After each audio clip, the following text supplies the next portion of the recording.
Soaking wet. We got everybody?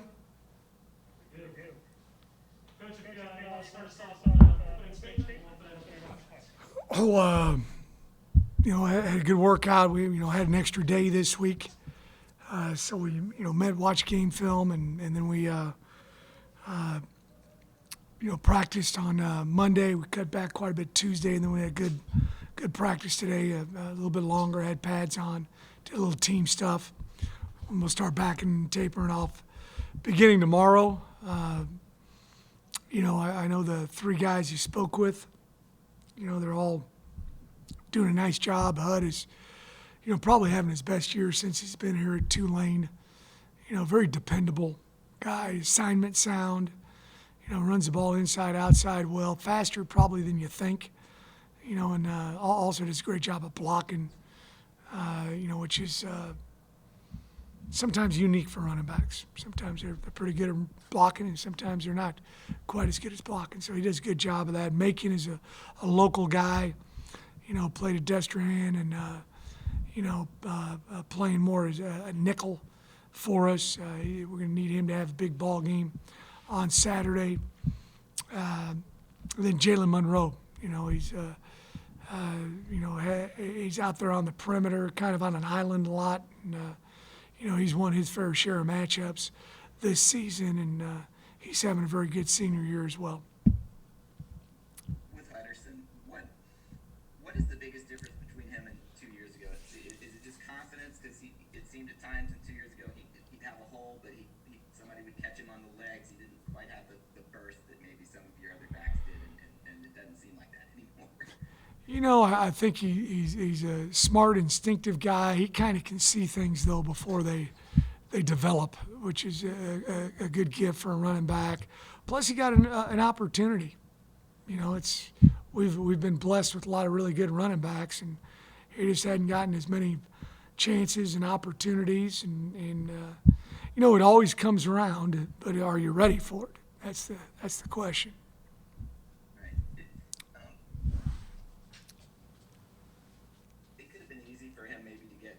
Frustrated in the past just because you had so many good running backs, but he kept working hard all the way. How important is that just for a guy?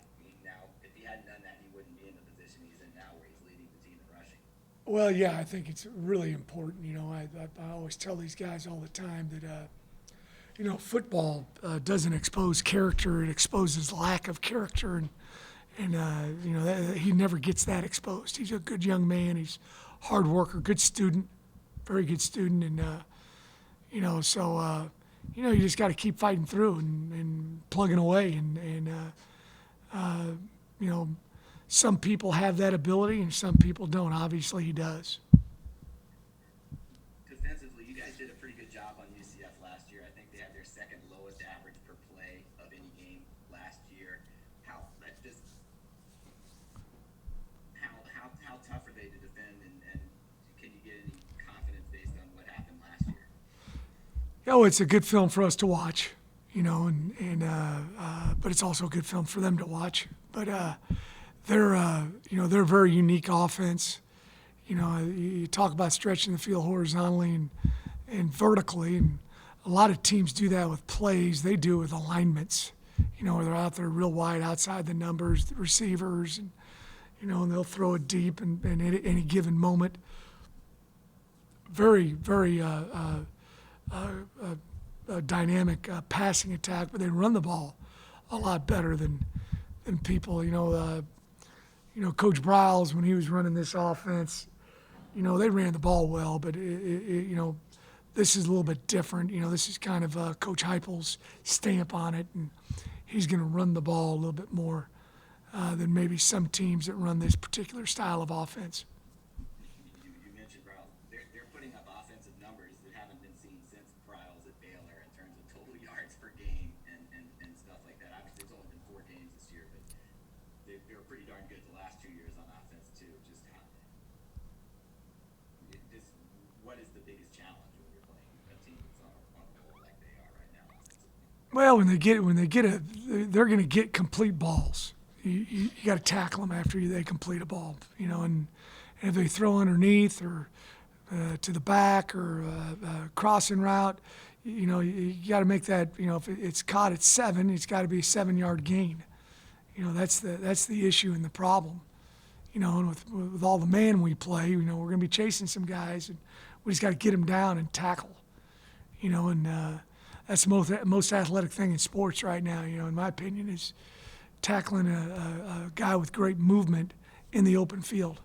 And we're going to have to do that on Saturday. And I think their last touchdown against SMU was just a bubble screen that went 92 yards. Not SMU, against Memphis was a bubble screen that went 92 yards for a touchdown because the first guy missed the tackle. What can you do tackling wasn't a strength against SMU in the open field? What are you guys telling these guys to do to make sure they do a better job this Saturday?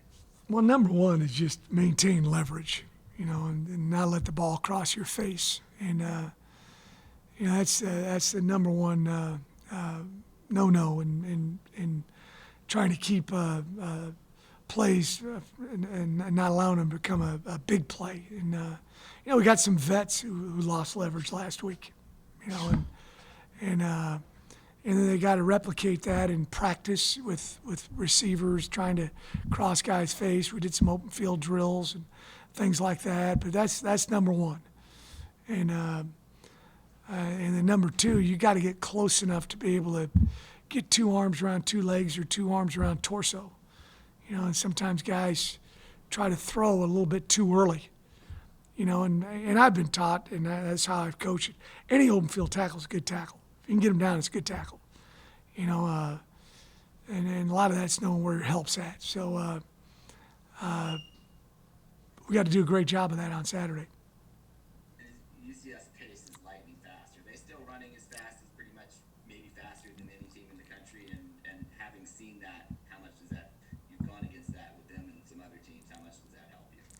Well, our offense does it as well on occasion. We kind of change tempos, but I believe they're the second fastest pace of play team in the country right now. So they go fast. You got to get lined up, got to get ready to go. And you had a bad last play, you got to have amnesia. You got to be ready for the next one. And then to see the call, play the call, do the call, all those things, right? You mentioned Jalen Monroe. He gave up some plays, but a lot of those plays were terrific passes and terrific catches. Sometimes you got to credit the opponent too.